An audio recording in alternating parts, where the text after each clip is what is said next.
Hey guys, hello और welcome to HS academy. सो इस particular video में आज हम डिस्कस करने वाले हैं निबॉश का जो अपडेट आया है, कल जो अपडेट आया है रिगार्डिंग ओपन बुक एग्जामिनेशन, उसको हम कवर करने वाले हैं इस वीडियो में। वो बेसिकली कैसे कंडक्ट करा जाएगा, क्या इसका अप्रोच है, everything we are going to cover in that video. So it is going to be very useful for you guys, so kindly watch that video till end, don't skip the video. I hope you will like the video in the end. So let's get started. तो सबसे पहले अगर आप मुझसे social media पे connect होना चाहते हैं तो आप मेरे को इन पर्टिकुलर सोशल मीडिया प्लेटफॉर्म्स पर फॉलो कर सकते हैं। एंड अगर आपको मेरे किसी भी लेक्चर की पीडीएफ चाहिए then you can ask me in Telegram और any social media accounts. I will be very happy to share with you. So now, कल निबॉश की तरफ से अपडेट आता है यहाँ पे regarding open book examination. Okay, क्यों ये अपडेट, इसका रीज़न सभी को पता है, रिगार्डिंग कोरोना वायरस। सो इसको हम अच्छी तरीके से समझेंगे। इसका जो इतना ज़्यादा गाइडलाइंस नहीं निकला है, अभी एक लर्नर्स गाइड निबॉश ने इशू करा है जो कि आपका 12 पेज का है, जिसमें कि जो बेसिक इन्फॉर्मेशन है 12 पेज में बेसिक इन्फॉर्मेशन जो भी है इस एग्जामिनेशन से रिलेटेड वो शेयर करी गई है। So after that video I will be sharing that particular PDF in my Telegram group. So if you are interested you can join my Telegram group, link is available in the description. Okay, so 12 page का ये particular एक document है जिसमें कि आपको basic information सारा provide करा गया है। सो इस वीडियो का जो सोर्स है वो भी ये डॉक्यूमेंट है। जितना भी इन्फॉर्मेशन ली गई है ये डॉक्यूमेंट से ली गई है। और अभी तक वेबसाइट पे जैसा मैंने बताया, मैं भी कल से वेबसाइट चेक कर रहा था, तो इस वेबसाइट में अभी तक ऐसा कोई अपडेट नहीं आया, बस डॉक्यूमेंट रिलीज़ हुआ है निबॉश की तरफ से, लर्नर्स गाइड। सो उसी को आधार मानते हुए हम इस वीडियो में डिस्कस करेंगे सारा चीज़ें। तो देखिए, सबसे पहले ओपन बुक एग्जामिनेशन में आपको बता देता हूँ निबॉश ओपन बुक एग्जामिनेशन के बारे में। देखो, जितना भी अभी टॉप सर्टिफिकेशन चल रहा है, सभी का यहाँ बात नहीं कर रहा हूँ, जो टॉप चल रहा है। फॉर एग्जाम्पल अगर आप CFPS ले लो, जिसको नहीं पता मैं बताता हूँ CFPS के बारे में, सर्टिफाइड फायर प्रोटेक्शन स्पेशलिस्ट। जो इंडिविजुअल्स फायर के अंदर काम कर रहे हैं, ओके, फायर प्रोटेक्शन के अंदर काम कर रहे हैं, उन लोगों के लिए टॉप सर्टिफिकेशन है CFPS। तो ये भी one of the open book examination है। बट इसमें होता क्या है कि आपको एग्जामिनेशन सेंटर पे जाना पड़ता है, वहाँ पे बुक ले जाके, जो कि FPH यूज़ होती है, एंड देन आपको उस बुक से यूज़ करना पड़ता है। But in the case of NEBOSH ने क्या करा है कि आपको किसी भी टेस्टिंग सेंटर पे नहीं जाना है, because you know that corona virus is going on. Okay, so to avoid the mega gatherings, इन लोगों ने क्या कहा है कि आपको अपने घर पे ही बैठ के एग्जामिनेशन लिखना है। लेकिन इसका जो फॉर्मेट है वो पूरी तरीके से चेंज कर दिया गया है। जैसा कि हम जानते हैं, पहले IGC1 चलता था, ठीक है। IGC1 को चेंज करके इन लोगों ने करा IG1।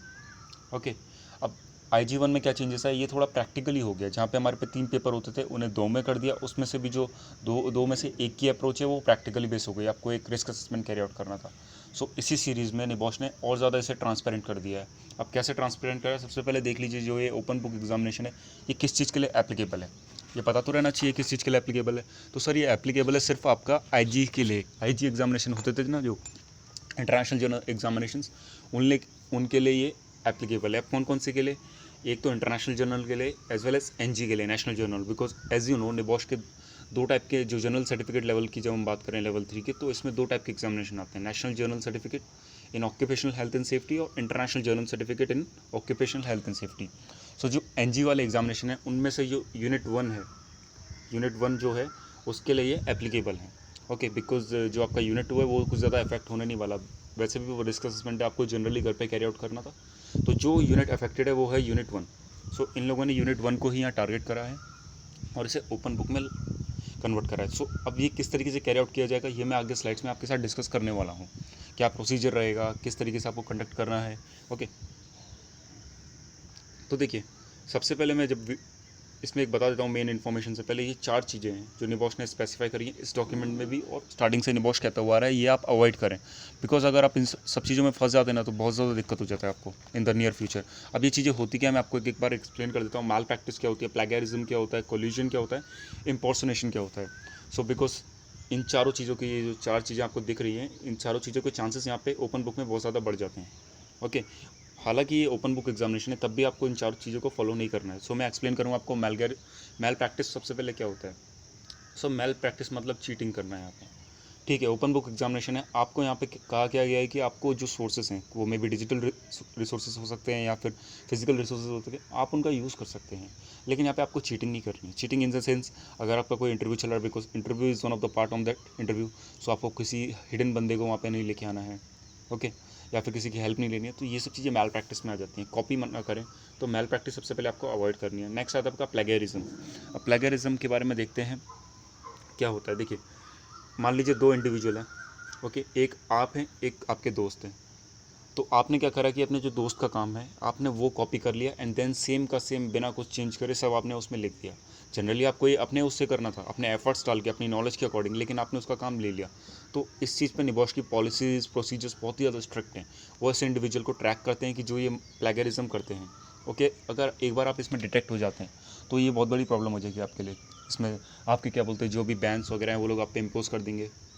इंटरनेशनल बॉडीज़ भी जो दूसरी हैं जैसे लाइक BCSP या फिर और भी अदर इंटरनेशनल ऑर्गेनाइजेशन है, आयोश, तो इन सब में भी आपको एग्जामिनेशन मेंबरशिप के लिए बहुत ही ज़्यादा प्रॉब्लम हो जाएगी आगे जाके। और इंटरनेशनल मार्केट में भी जो आपकी वैल्यू है वो बहुत ही ज़्यादा घट जाएगी। So it's my personal request, kindly don't go for these 4 practices: malpractice, plagiarism, collusion and impersonation.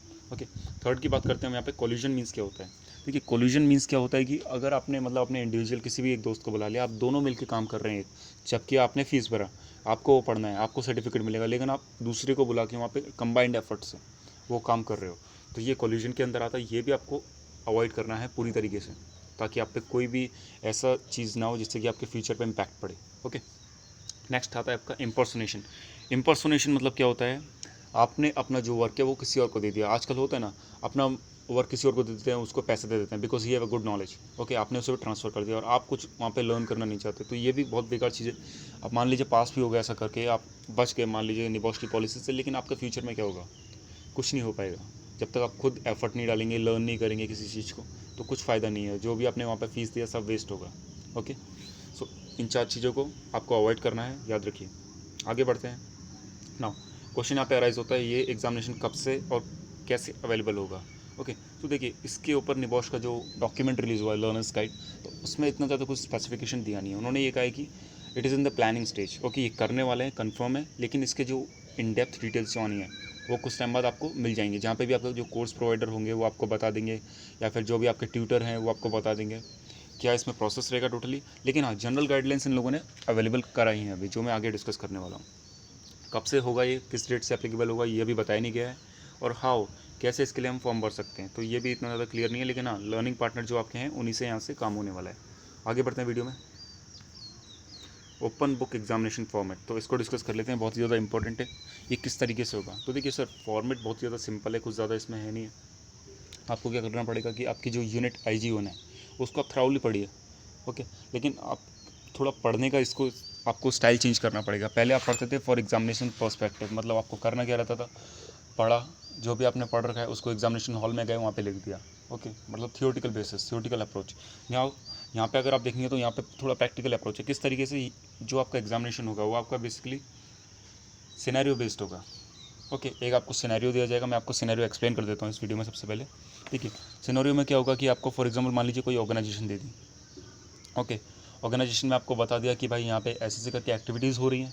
ठीक है, कुछ वहाँ पे जो मेन वर्कर हैं या फिर कोई भी मेन इंडिविजुअल है, मैनेजर, सुपरवाइजर, उनका आपको बिहेवियर दे दिया, भाई ऐसा सा बिहेवियर है, नेगेटिव सेफ्टी कल्चर का बिहेवियर है। ऑर्गेनाइजेशन में पॉजिटिव सेफ्टी कल्चर है, नेगेटिव सेफ्टी कल्चर। बट अगर आप निबॉश IG पढ़ के आ रहे हैं तो आपको इन सब चीज़ों से फैमिलियरिटी होगी। व्हाट इज़ बिहेवियर क्या होता है, एटीट्यूड क्या होता है, पॉजिटिव सेफ्टी कल्चर क्या होता है, नेगेटिव सेफ्टी कल्चर। सो आप इजीली इस सिचुएशन को हैंडल कर सकते हैं अगर आपने IG को अच्छी तरह पढ़ा हुआ है। ओके, सो ये आपको बिहेवियर दे दिया, उसके बाद वो आपका एक स्पेसिफाई कर देंगे रोल उस ऑर्गेनाइजेशन के अंदर। आपको बोलेंगे कि आप एज्यूम करिए कि आप उस ऑर्गेनाइजेशन के अंदर एज अ सेफ्टी मैनेजर और एज अ सेफ्टी सुपरवाइज़र काम कर रहे हैं। ठीक है, उसके बाद होगा क्वेश्चन का सिलसिला वहाँ से स्टार्ट। क्वेश्चन वो आपको दे देंगे कि सर देखिए ये आपका है, यहाँ पे आपको कंसल्टेशन करना है वर्कर से। वर्कर यहाँ पे हो गए गुस्सा किसी वजह से, मान लीजिए कंसल्टेशन करना है, तो आप कंसल्टेशन में क्या क्या स्टेप्स को चेकआउट करेंगे या फिर कंसिडर करेंगे, तो इसका आंसर आप तभी दे पाएंगे जब आपने बुक को थ्राउली पढ़ाओ। ओके, या फिर अब इसका मतलब ये नहीं है कि आप उस टाइम पे रिसोर्सेज जितने भी है उन्हें टटोले के कि मतलब ये रिसोर्स मिल जाए, दूसरा रिसोर्स मिल जाए, तो ये चीज़ें उस टाइम पे काम में नहीं आने वाली है। सो जो आपने पढ़ा होगा जनरली वही आपके काम में आएगा। नेक्स्ट आपका जो पॉइंट आएगा यहाँ पे, सो जो आपने इसमें पढ़ा होगा जनरली वही आपके काम आने वाला है। बाकी अगर आप थर्ड इसमें बात करें तो इसमें मतलब जैसा कि आपने लिख दिया, इसके बाद भी आपका कंफर्मेशन रहेगा, क्योंकि इस पर हम टोटली डिपेंड नहीं कर सकते। इसमें कोल्यूशन, माल प्रैक्टिस या फिर इम्पोर्शनेशन के चांसेस बहुत ज़्यादा हैं। तो इसमें आपका ये लोग अप्रूवल भी करेंगे। अब अप्रूवल कैसे रहेगा, इसका मतलब जो प्रोसीजर रहेगा थ्रू अ क्लोज्ड इंटरव्यू। मतलब आपने एग्जामिनेशन यहाँ पर लिख दिया, ओके, तो उसके कुछ टाइम बाद 1 या 2 दिन बाद या फिर 3 या 4 दिन बाद यहाँ पे रहेगा आपका क्लोजिंग इंटरव्यू। तो क्लोजिंग इंटरव्यू में जनरली क्या रहेगा कि मतलब मैं आगे एक्सप्लेन करने वाला हूँ, इसको मैं अभी एक्सप्लेन नहीं करूँगा। आगे मैंने डिफरेंट स्लाइड्स इसके लिए बना रखी हैं, किस तरीके से फॉर्मेट रहेगा, क्या प्रोसीजर रहेगा। सो ओपन बुक फॉर्मेट आपका इस तरीके से रहेगा। आपको जो टाइम ड्यूरेशन है वो आगे मैं बताता हूँ किस तरीके से आप टाइम ड्यूरेशन को यूटिलाइज़ कर सकते हैं, क्योंकि टाइम ड्यूरेशन इसमें आपको बहुत ही वास्ट दे रखा है, वाइड दे रखा है, जिसे आप अच्छी तरीके से यूटिलाइज़ कर सकते हैं। अब ना एक क्वेश्चन यहाँ पे आपके सामने आएगा, सर इसमें रिसोर्सेज क्या क्या यूज़ करें। ओके, अब यहाँ पे ओपन बुक का मतलब ये नहीं कि आप सारा मतलब मैक्सिमम मटेरियल लेके बैठे आपका काम हो जाएगा। ये आपका काम एक बुक से भी हो सकता है। अगर आपने आईजी अच्छी तरीके से पढ़ा हुआ है, then you don't need any other question banks and other any internet resources and all. आप बस जो आईजी का बुक है उसे अच्छी तरह 3 या 4 बार थॉरोली पढ़ लीजिए। ओके, उसके जो कॉन्सेप्ट्स हैं उनको अच्छी तरह मेमोराइज़ कर लीजिए। मेमोराइज़ क्या करना है, अच्छी तरह अंडरस्टैंड कर लीजिए। अगर वो आपको जो उसके कॉन्सेप्ट्स हैं अच्छी तरीके से अंडरस्टूड हैं, then you can easily clear that examination. आपको जो पूरा टाइम ड्यूरेशन इतना वास्ट निबॉश ने दे रखा है उसका भी ज़रूरत नहीं है, आप इजीली से क्लियर कर सकते हैं। ओके, अब आगे बढ़ते हैं थोड़ा सा वीडियो में। प्रिपरेशन स्ट्रैटेजी, क्या इसमें प्रिपरेशन स्ट्रैटेजी रहेगी इस एग्जामिनेशन में। तो प्रिपरेशन स्ट्रैटेजी जो है वो बहुत ही सिंपल है। जो भी आप पे रिसोर्सेज हैं IG1 के, आप ज़्यादा से ज़्यादा अपने ट्यूटर से बात कीजिए। जो भी आपका निबॉश का ट्यूटर है उससे बात कीजिए, क्योंकि उन्हें ज़्यादा अंडरस्टैंडिंग है इस एग्जामिनेशन की। उन्हें फॉर्मेट क्योंकि निबॉश की तरफ से सीधे गाइडलाइंस मिलेंगी, तो उनसे आप कांटेक्ट में रहिए। जो भी वो आपको यहाँ पे प्रिपरेशन स्ट्रैटेजी ऑफर कर रहे हैं उस पर आप ध्यान दीजिए। ओके, और कोशिश करिए कि आप थोड़ा प्रैक्टिकल अप्रोच से एग्जामिनेशन को अटैम्प्ट करें इंस्टेड ऑफ थियोरेटिकल अप्रोच। ठीक है, मेमोराइज यहाँ पे मत करिए, रट्टा मत मारिए। रट्टा मारने से कुछ फ़ायदा नहीं होने वाला है यहाँ पे, क्योंकि सिनेरियो बेस्ड है। सिनेरियो जो भी आपको दिया जाएगा उसको आप वेल अंडरस्टूड कीजिए। जो भी आपका सिनेरियो अच्छी तरह समझिए, उसे एक्चुअली हो क्या रहा है, क्या कंडीशन वहाँ पे डेवलप हो रही है। ओके, सो ये सब चीज़ें मैंने आपको सिनेरियो ऑलरेडी बता दिया है, तो उस हिसाब से काम कीजिए, then you will clear that examination very easily. Now time duration की बात कर लेते हैं। Time duration one of the important factor है। तो देखिए सर, यहाँ पे आपको मिलने वाले हैं 24 घंटे, 24 आवर्स। ओके, नाउ 24 आवर्स निबॉश ने इतना ज़्यादा टाइम ड्यूरेशन क्यों दिया, इसका भी रीज़न है। ओके, देखिए निबॉश आपको पता है कि एक इंटरनेशनल ऑर्गेनाइजेशन है। ओके, यूके बेस्ड ऑर्गेनाइजेशन है। इनकी जो ब्रांचेज हैं ऑल ओवर 100+ कंट्रीज़ में अवेलेबल हैं। Okay, now different countries mean different time zones. Okay, अगर आप यहाँ पे एग्जामिनेशन दे रहे हैं तो इसका मतलब ये नहीं कि जो बंदा यूएस में बैठा है वो भी एग्जामिनेशन दे रहा होगा, मे बी वो सो रहा होगा। Okay, so in time zones को ध्यान में रखते हुए निबॉश ने 24 आवर्स का एक वास्ट टाइम ड्यूरेशन दिया हुआ है। तो आप इसे कैसे यूटिलाइज़ कर सकते हैं। निबॉश ये नहीं कहता कि आप 24 घंटे कंप्यूटर के सामने बैठे रहें और अपने जो आंसर्स हैं उन्हें लिखते रहें। निबॉश का मतलब ये डायरेक्टली बिल्कुल भी नहीं है। इसका मतलब ये है कि मतलब फॉर एग्जांपल अगर आपके फैमिली कमिटमेंट्स कुछ हैं या फिर आपने किधर कुछ मीटिंग्स प्लान करी हुई है, तो उन्हें फिनिश करने के बाद आपका जो टाइम बचता है 5 to 6 आवर्स का, आप उसे यूटिलाइज़ करें इस पर्टिकुलर एग्जामिनेशन के लिए। ओके, नाउ अगर आपने अच्छी तरीके से पढ़ रखा है यूनिट IG1 को, तो आप इस एग्जामिनेशन को 4 to 5 आवर्स में ईजिली क्रैक कर सकते हैं। तो इसमें कोई प्रॉब्लम नहीं आने वाला आपको। 4 to 5 अगर आपने अच्छी तरह पढ़ रखा है, 4 to 5 भी बहुत ही ज़्यादा ड्यूरेशन है, आप ईजिली से क्रैक कर सकते हैं। जब भी आप एग्जामिनेशन ले रहे हो तो ज़रूरी नहीं है कि आप मल्टीपल रिसोर्सेज पे जाएं, सब कुछ पढ़ें। IG ही इनफ है। अगर आपने IG बुक यहाँ पे पढ़ रखा है तो मोर देन इनफ है एग्जामिनेशन क्लियर करने के लिए। सो 24 आवर्स यहाँ पे आपको मिलने वाले हैं। सो आपको प्लान कर रहे हैं आप किस तरीके से इन्हें यूटिलाइज़ करने वाले हैं। 24 आवर्स एक दिन आपको पूरा मिलने वाला है। आपको सिनेरियो सॉल्व करके उसके जो भी क्वेश्चन है, क्वेश्चनरीज हैं, उन्हें आंसर करके निबॉश को सबमिट करना है 24 आवर्स के बाद। उसके बाद देन आपका इंटरव्यू यहाँ पे होने वाला है, क्लोजिंग इंटरव्यू जो है। तो इंटरव्यू के बारे में आगे एक्सप्लेन करने वाला हूँ आपको क्या प्रोसीजर है। अब लोकेशन ऑफ एग्जामिनेशन, इसमें निबॉश ने ज़्यादा कुछ बताया नहीं है। लोकेशन आपका तो घर रहने वाला आपको जैसे पता है, लेकिन इसमें थोड़ा सा मतलब उन लोगों ने गाइडलाइंस दिया हुआ है कि आपका कैसे रहे, मतलब कैसा उसमें आप कह सकते हैं कि एक प्लेस रहे जहाँ पे आप इजीली आपको ज़्यादा उठना बैठना ना पड़े, वहाँ पे इजीली आप एग्ज़ाम दे लें। तो कुछ पॉइंट इन लोगों ने एक्सप्लेन किया है, मैं आपको मेंशन कर देता हूँ। पहला तो एक वहाँ पे टेबल रहे। ओके, टेबल एंड चेयर का अरेंजमेंट वहाँ पे रहे। आपका जो भी PC है या फिर जो भी गैजेट है जिस पे आप ऑनलाइन एग्जामिनेशन देने वाले हैं वो वहाँ पे रहे, एक वेल्ड कंडीशन में रहे। जो भी उसमें एप्लीकेशन चाहिए उस पर्टिकुलर सिनेरियो को खोलने के लिए वो ऑलरेडी प्री इंस्टॉल्ड रहे। ओके, थर्ड आपका आता है यहाँ पे वेल लाइटनिंग रहे। वहाँ पे कुछ न्यूट्रिशन एंड बेवरेजेस रहें ताकि आपको बार बार वहाँ से उठना ना पड़े। ओके, वहाँ पे नॉइज़ डिस्टर्बेंसेस ज़्यादा ना रहें और वहाँ पे कोई भी इंडिविजुअल्स वहाँ पे आपके अलावा प्रेजेंट ना रहे, क्योंकि यहाँ पे भी वेरिफिकेशन होनी है। जब भी आप एग्जामिनेशन लिखने के लिए जाएंगे वहाँ पे क्लोजिंग इंटरव्यू के टाइम पे वेरिफिकेशन एक बार होनी है। हाँ, लेकिन अगर आपको कोई रखना है, जैसे for example different person different conditions में होते हैं, अगर आपको वहाँ पे कोई रखना है, फॉर एग्जांपल आपका कोई फैमिली मेम्बर है जिसकी हेल्थ अच्छी नहीं है, आप उसकी देखभाल कर रहे हैं, then you can go for a reasonable adjustment option from NEBOSH. अब इसमें क्या हुआ कि आप जो भी आपका लर्निंग पार्टनर है, ओके, आप उससे कांटेक्ट कीजिए, सर मेरी ऐसी करके कंडीशन है, देन वो निबॉश से डायरेक्टली बात करेगा। अगर निबॉश अप्रूव इस बात को कर देता है then you can take with him. Okay, लेकिन ये भी सर्कमस्टांसेस पे डिपेंड करता है। ऐसा नहीं कि आप अपने दोस्त के साथ बैठ के इंटरव्यू दे रहे हैं, एग्जामिनेशन दे रहे हैं, ऐसा नहीं होगा।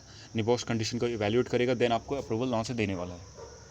तो ये था regarding location of examination. For more information you can directly visit to the document which I will be sharing on Telegram group. अब ना क्लोजिंग इंटरव्यू का यहाँ पे बात आता है. क्लोजिंग इंटरव्यू किस तरीके से कंडक्ट किया जाएगा. ओके, सो सबसे पहले यहाँ पे आता है कि पर्पस क्या है क्लोजिंग इंटरव्यू का. क्लोजिंग इंटरव्यू का पर्पस ये है, जो भी आपने एग्जामिनेशन में अपने सिनेरियो बेस लिखा है, ओके, उसको वेरीफाई करना कि वो करेक्ट है कि नहीं है. ओके, यहाँ पे इसका यही पर्पस है. क्लोजिंग इंटरव्यू पे क्या हुआ कि आपने एग्जामिनेशन दे दिया, उसके 1 या 2-3 दिन बाद डिपेंड करेगा, जब निबॉश पे इन डेप्थ गाइडलाइंस आ जाएंगी, दैट आपको पता चल जाएगा कभी इंटरव्यू होने वाला है. सो वो वेरीफाई करेंगे कि आपने वहाँ पे कोई माल प्रैक्टिस, इम्पर्सनेशन, कॉलिजन तो नहीं करा है वहाँ पे. उस चीज़ को वेरीफाई करेंगे वहाँ पे जो आपके निबॉश की तरफ से ट्यूटर हैं. तो यहाँ पे एक प्रॉब्लम उन लोगों के लिए आ सकती है इनका इंग्लिश थोड़ा दिक्कत है. ओके, अब प्रॉब्लम्स क्या आ सकती है. प्रॉब्लम ये आ सकती है कि कम्युनिकेशन बैरियर में भी वहाँ पे स्टैब्लिश हो सकता है और फ्लुएंसी की दिक्कत आ सकती है. लेकिन कोई दिक्कत नहीं, इतना तो चलता है बिकॉज वेरियस कंट्रीज़ हैं, सभी में इंग्लिश इतना ज़्यादा स्पोक नहीं करा जाता है, तो वो मैनेज कर सकते हैं, इसलिए कोई प्रॉब्लम नहीं है. ओके, तब भी थोड़ा बहुत वेल प्रिपेयर रही है. अपनी जो एग्जामिनेशन बुक है आईजी, ऐसा नहीं आपने एग्जामिनेशन लिख दिया देन उसको थ्रो कर दिया. उसको एक बार पढ़ लीजिए, रिवाइज करिए 2 या 3 बार, than it will be easy for you. And remember कीजिए जो आपने एग्जामिनेशन में लिखा है. ओके, अगर आप उससे टेढ़ा जाते हैं या फिर उससे कम जाते हैं, देन यहाँ पे क्वेश्चन मार्क लग जाएगा आपके उस पर जो भी आपने आंसर्स दिए हैं. आगे बढ़ते हैं. ओपन बुक एग्जामिनेशन था. इंटरव्यू आपका रहेगा पीसी डिवाइस पे. आपका पीसी हो सकता है या फिर कोई भी ऐसा स्मार्टफोन डिवाइस हो सकता है जहाँ पे आप इंटरव्यू दे सकें. ओके, बट इंटरव्यू से पहले ये श्योर कीजिए कि आपके पास 3 चीज़ें होनी चाहिए. आपका पासपोर्ट होना चाहिए, ओके, या फिर ड्राइविंग लाइसेंस या फिर national identity card for the identification. Because interview का जो प्रोसेस है उसमें ये सब चीज़ें आपकी इवैल्यूएट करी जाएंगी. आप पे ये चीज़ होंगी, देन आपको एग्जामिनेशन में आगे बढ़ने दिया जाएगा. जैसे कि आपको पता है कि आप फिजिकल एग्जामिनेशन भी जब भी देते हैं निबॉश का, जब आप एग्जामिनेशन सेंटर्स पे जाते हैं, एट द टाइम ऑल्सो निबॉश के जो इन्वैलिडेटर्स हैं वो आपकी जो आइडेंटिटीज़ है उसी को वेरीफाई करते हैं, दैन ओनली आपको अंदर आने के लिए अलाउ किया जाता है. तो इसमें भी ये भी सेम कंडीशन अप्लाइड है. तो मेक श्योर दैट जब भी आप एग्जामिनेशन के लिए बैठ रहे हैं आप पे सारे रिसोर्सेज वहाँ पे हों. आपकी जो भी ओपन बुक है वो आप उसे रख सकते हैं अपने पास में. ज़्यादा फ़र्क नहीं आएगा क्योंकि वो सिनेरियो बेस्ड है, सिनेरियो सभी का डिफरेंट रहेगा. ओके, सो बुक इसमें ज़्यादा कुछ हेल्प नहीं करने वाली, हाँ, लेकिन कॉन्सेप्ट्स उसके जो हैं वो बहुत ही ज़्यादा हेल्प करेंगे आपको एग्जामिनेशन सॉल्व करने में. सो ये जो आईडीज़ हैं वो अपने पास रखिए आप. जैसे निबॉश मांगेगा, आपके ट्यूटर्स आपको शो करने के लिए बोलेंगे, then kindly show to them. Now purpose of closing interview, जैसे कि मैंने आपको एक्सप्लेन करा कि पर्पस क्या है. इसका पर्पस वही है, वेरिफिकेशन. आपको मतलब आपका जो भी इन्फॉर्मेशन आपने वहाँ पुट करी अपने सिनेरियो बेस में, उसको वेरिफिकेट करना ज़रूरी है. आपका मान लीजिए जो सिनेरियो है वो थोड़ा सा सेफ्टी कल्चर बेस्ड रहा है, problems. Okay, so maybe NEBOSH invigilator आपसे पूछेगा what is safety culture. So आपको यहाँ पे अगर पता है then it's okay, no problem, आपने अप्लाई कर दिया. अब आपको सेफ्टी कल्चर ही वहाँ पे नहीं पता होगा तो यहाँ पे तो क्वेश्चन आएगा ना, यहाँ पे आपने किस तरीके से उसे सॉल्व करा. तो आपकी जो नोटबुक्स हैं उन्हीं के आधार पे यहाँ पे क्वेश्चन पूछे जाएंगे, आपने क्या लिखा है. तो ये बेसिकली इसका पर्पस रहेगा. नाउ प्रिपरेशन स्ट्रैटेजी क्या रहेगी इंटरव्यू की. तो देखिए प्रिपरेशन स्ट्रैटेजी ज़्यादा कुछ नहीं है. इससे पहले आपने आई होप सभी ने इंटरव्यू दे रखे होंगे, सभी वर्किंग प्रोफेशनल्स होंगे, तो उन लोगों के लिए ज़्यादा प्रॉब्लम आने नहीं वाली है. Direct face to face interaction होगा. नॉर्मल क्वेश्चन आपसे पूछे जाएंगे, आपको उसका आंसर देना है बिना हिचकिचाए. और जो भी आपने कोशिश करिए कि जो भी आपने एग्जामिनेशन में आपने लिखा है सिनेरियो बेस में, सिनेरियो आपको अच्छी तरीके से याद रहे. वहाँ पे आपने क्या लिखा है अपने आंसर्स, ओके. और थोड़ा बहुत जो बेसिक डेफिनेशन है उसको भी आप अच्छी तरीके से पढ़ लीजिए. आईजी बुक जो है उसे आप 2 या 3 बार इंटरव्यू से पहले भी पढ़ लीजिए और जो एग्जामिनेशन है उससे पहले भी एक बार उसे पढ़ लीजिए. Then it will be very easy for you both the examination as well as the interview. Now interview format के बारे में यहाँ पे आते हैं. इंटरव्यू फॉर्मेट किस तरीके से रहेगा. ओके, तो फॉर्मेट देखिए 4 स्टेजेस में डिवाइड करा गया है यहाँ पे. सबसे पहले रहेगा आपका यूज़र आइडेंटिफिकेशन. अब यूज़र आइडेंटिफिकेशन में क्या रहेगा, आपको वहाँ पे अपनी जो मैंने 3 आईडीज़ आपको बताई, पासपोर्ट, ड्राइविंग लाइसेंस या फिर नेशनल आइडेंटिटी कार्ड, इनमें से एक वहाँ पे आपको शो करना पड़ेगा. जैसे आप शो कर देते हैं आपका रूम वेरिफिकेशन पे स्टेज चले जाएगा. अब रूम वेरिफिकेशन में आपको शो करना पड़ेगा कि जिस रूम में आप इंटरव्यू दे रहे हैं उसमें और कोई प्रेजेंट नहीं है. अगर आप पे रीजनेबल एडजस्टमेंट आपने लिया हुआ है, देन निबॉश का जो ट्विटर है, इन्वेलिगेटर है, उन्हें पता होगा कि आपने ये पर्टिकुलर ऑप्शन लिया हुआ है और आपके साथ ये इंडिविजुअल प्रेजेंट है वहाँ पे, then it's not a problem. अगर आपने रीजनेबल एडजस्टमेंट नहीं लिया हुआ है तो make sure that nobody is present inside the room except you. Okay, third पे है आपका क्वेश्चंस जो भी हैं आपके, मैंने बताया क्वेश्चंस पूछे जाएंगे. आपके क्वेश्चंस आप आंसर देते हैं, उसके बाद आपका हो जाएगा एंड ऑफ द इंटरव्यू. यहाँ पे आपका इंटरव्यू समाप्त हो जाएगा. और मार्क्स की अगर हम बात करें तो इसमें मार्क्स कुछ नहीं मिलने वाला आपको जनरली, अगर आप पास कर लेते हैं. ये बस ये मेक श्योर करने के लिए करा जा रहा है कि आपने जो भी लिखा हुआ है वहाँ पे वो ट्रू है कि नहीं है, उसको बस वेरीफाई करने के लिए करा जा रहा है. सो ये था एनालिसिस पूरे टॉपिक का. निबॉश के रिगार्डिंग गाइडलाइंस। अगर आपको इससे कुछ भी रिलेटेड डाउट्स है, then you can directly message me on different social media accounts और you can comment to the video. Okay, so thank you for listening as always. God bless you all.